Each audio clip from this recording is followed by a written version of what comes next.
Everybody, welcome to the New Year's, the Christmas Eve edition. Thanks for stopping by, and Merry Christmas and Happy New Year's to everybody. We will not be doing any videos tomorrow since it's Christmas, but today we got to go over a couple of things. First, we're going to talk about, is the market overheated?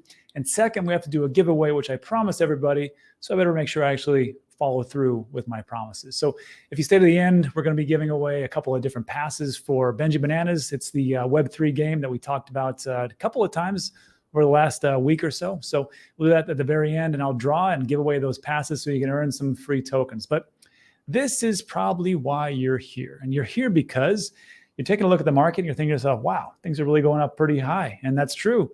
So are we overheated? Well, we'll take a look at some indicators. So the first thing, of course, our market cap is still, if we take a look at the market, it's still 1.76 trillion. It hasn't really buoyed up that much. I mean, over the last month, yes, obviously it has, but over the last week, it's probably been around that 1.65, 1.7, somewhere around there. So pretty good. The big news, of course, everybody talking about is Solana has flipped over BNB. And yesterday it was tight. They were going back and forth. But as of today, you're looking at, Solana pulls ahead with over $6 or $7 billion more than what Binance Chain is. So I don't think there's going to be too much flipping back and forth unless something catastrophic happens to Solana. And we'll see if I can actually catch up with Tether. But to catch up with Tether, it's got to do essentially a 2x from right now because it's at 47 billion and Tether's at 91 billion. Magic internet money. But are we overheated? And if we take a look as far as like the market itself, are we overheated? We have to take a look at the 4-year cycles. Now on this channel, you guys know I'm a big believer in it because it still holds to be true. And we can just see as a quick refresher for people who are new or maybe are just kind of lackadaisical, maybe not thinking about it. In 2012, now of course, Bitcoin came into existence in 2009, right? Genesis block, white paper 2008. That was all because of the financial disaster that was the Great Recession back in that day and time frame. But in 2012, we had our first halving, where the amount that's actually being mined by Bitcoin miners is actually halved. And of course, it's caused a little bit of stress in the system, but it is great because it is deflationary. And then, of course, on the next year after, every single time we've had a halving, we had an all-time high. That happened in 2013. And after we have an all-time high, what happens? Things get overheated because the technology has not caught up. And there is not massive adoption. I know people will say, hey, Rob, Bitcoin is really popping off and people are using it all over the place. Sure, but not like what you would think. People are owning it and they are treating it as whatever they believe it is today. Is it a hedge against inflation? Is it a peer-to-peer transaction as the white paper is supposed to be? Is it gold 2.0? Whatever you believe it is, that's what it is. But as far as like mass adoption, I don't think we're at the billion mark yet as people are using it every single day. So we get a dip, because of the reason we just talked about. Then, of course, in 2015, there's a reset, and then we go back into a halving. And that happened in 2016. 2017, when I first got in, we had an all-time high. What happened after that? Technology didn't catch up. 2018, we have a dip. Then we have a reset. 2020, we had a halving, all-time high, which is where a lot, I think, of people who are watching this video are. This is when you guys came in at an all-time high in 2021. Don't worry, we'll have another one of those.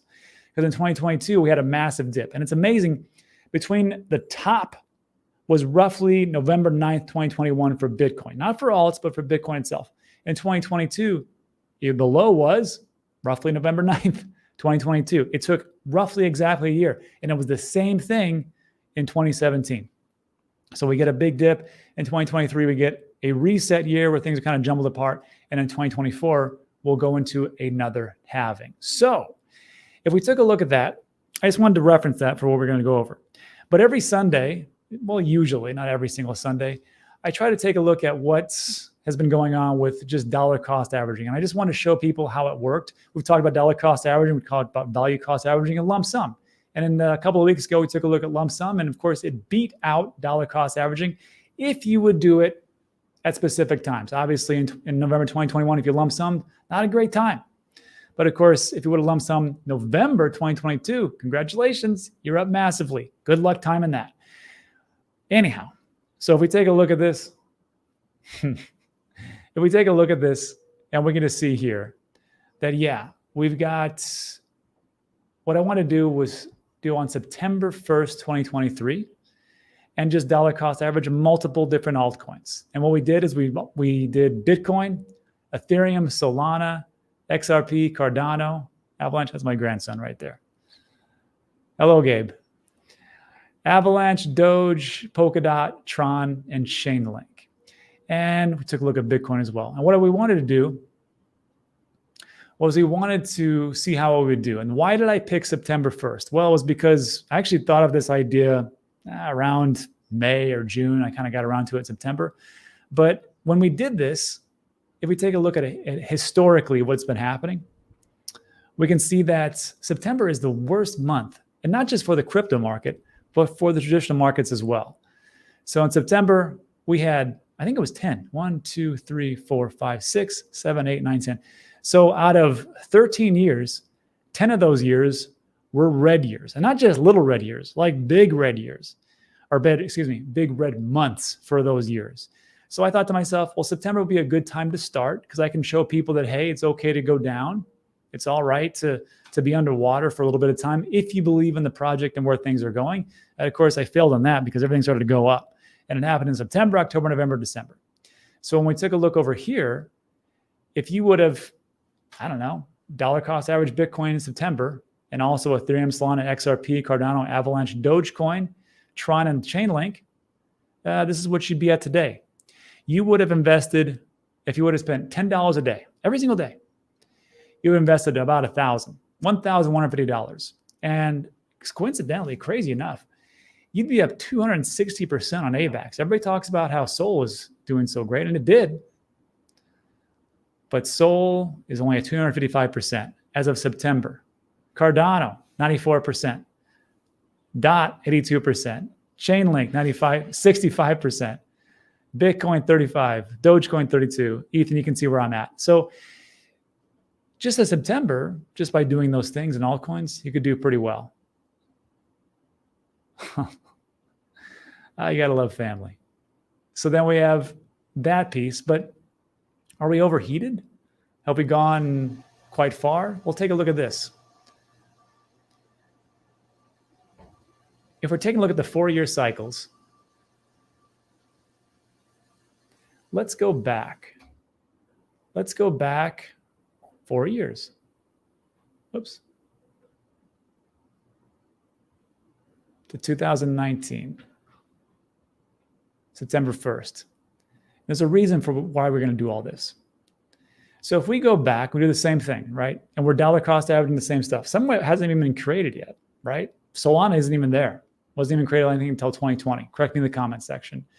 But if you would have done $10 from September 1st, 2019, and then sold around, let's take the first top, because it was April, then November. That doesn't matter. May, let's go over here. Oops.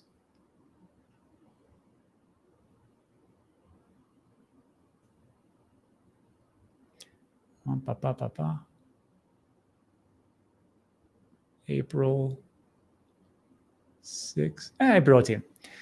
$10 a day from 2019 just to 2021. Not that much difference, right? $10 a day, you have invested $5,960. In a Dogecoin, you'd have over $500,000. In Cardano, 112,000. Solana, 80,000. That's pretty good. Link, 53, 50, 42, 32, 32. Doing pretty good. But now let's take a look. And we did all that. Let's back this up a little bit. Let's take it from 2019, September 1st,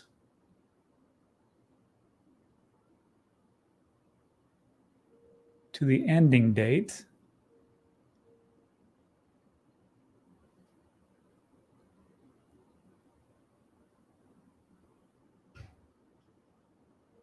Of 2019, December 24th.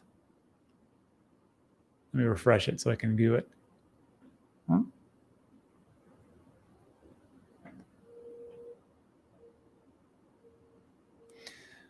So if we took it from here, September 1st, and we went just to December 24th, 2019. Again, remember, these are the reset years, right before the halving.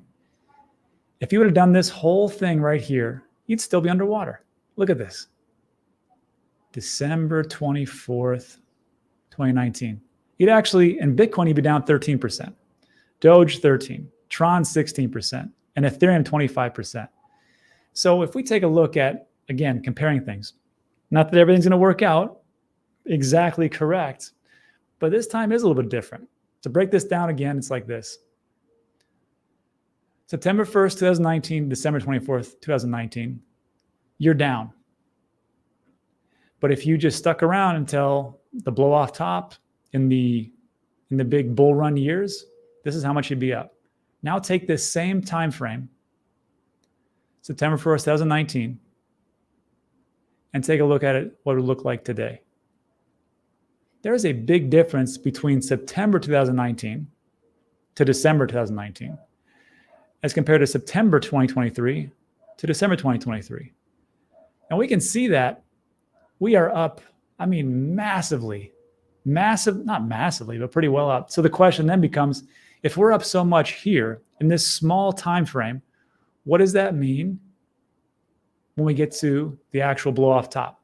Time will only tell, but I can tell you right now, it seems to me that we are way ahead of schedule. But the question is, are we overheated? Well, let's take a look at this. Crypto market cap and trend line. We are actually, and we can see that as far as like a fair value, this is the red line. Lower band is in the green. And then of course the blow off tops on the upper parts. We can see that, let me blow this up. You can see it. We're not even at fair value. Now that's pretty much par for the course, right? Because that's how things are.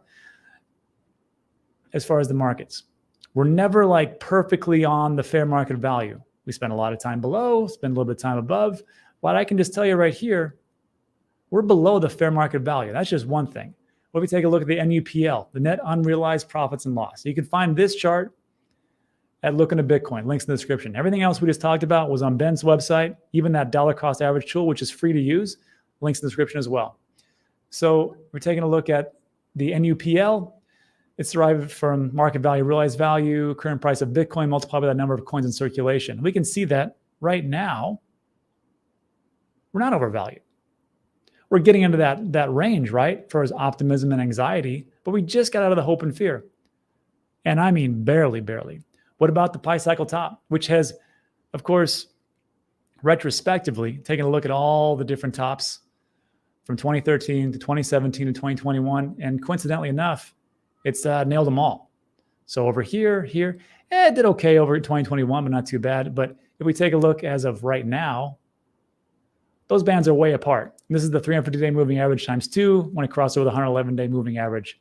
And you can see the one that happens, which had happened over here on April 15, 2021, when he had Bitcoin price at 64,000. Way apart. So I don't think we're at the blow off top yet. How about the MVRV score? Market value versus realized value, and then the Z-score kind of takes everything out. How far down are we? We are way far down. Now, of course, when you get in the red zone, you're way overheated. That happened in 2017, 2013. Same thing again. 2021 barely made it, but look how far down we are. What about the POIL multiple? Of course, this is we're taking a look at Bitcoin miner profitability. We're pretty much in the middle range. We're not where it's like heavily undervalued or heavily overvalued. So I don't see as far as Bitcoin goes, and Bitcoin always starts first. This one is a new one. You can check it out, the Bitcoin Cycle Master. It's coin value destroyed by terminal price. And we can see again, where are we? Pretty much right in the center. So most of the things we take a look at, we're not super, super overheated. But does that mean that we can't do a pullback? Of course not. This is crypto. We could have a 40% loss tomorrow. But we take a look at what's overvalued, not so much. However, there is one thing I'd like to caution you with. Time spent and risk bands. This is one of these different indicators that I use. And just so you know, the Bitcoin time spent and risk band right now is actually all the way over here in the 0.6 to 0.7. And it doesn't spend that much time. And if you've watched the video, which there's a video that I put out, and it talks about when I'm going to sell 80% of all my crypto, there's the video itself, you'll know that the time and risk bands is one of those critical ones that I'm going to use. And when we start to get into this 0.7, 0.8, and 0.9, this is when I'm going to start offloading some of that. So as we're getting into this, it will be something to take a look at that maybe there's a little opportunity to take profits. Now, some people say, Rob, why would you take profits right now? I'm not saying I'm going to. I'm just saying when it hits there, I got a plan. And that plan has to stay in place. I will not allow myself to deviate unless something crazy happens, or like the American government says, hey, we're not going to use the dollar anymore. We're using Bitcoin, and that's going to be the world reserve currency. Then I probably won't sell for a bit. But Bitcoin isn't everything. Everything starts with Bitcoin, then it flows into alts.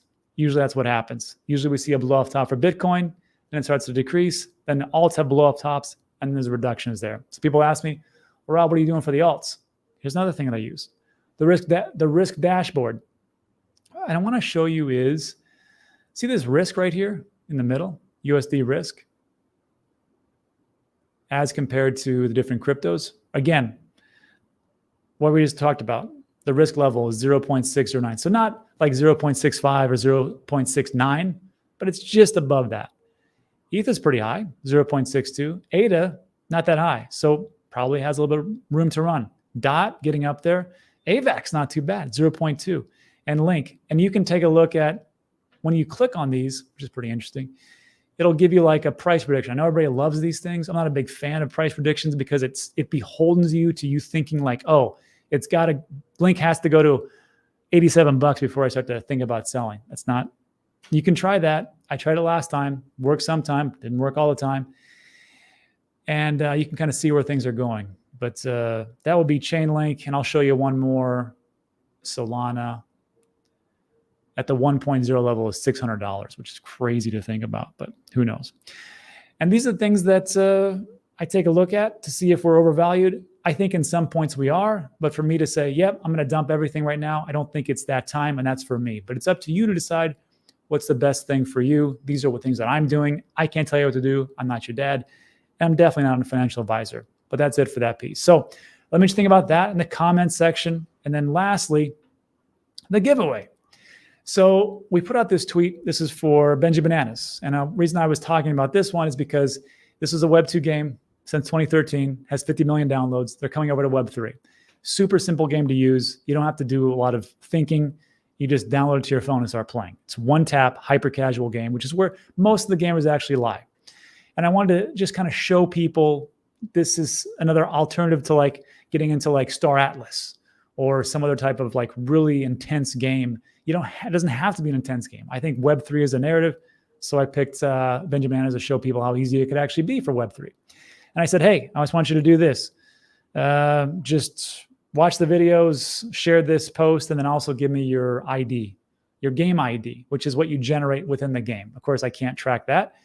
But what I was trying to do was to be able to use Twitter Picker, but Twitter Picker, there's a problem with the API as far as like with game IDs.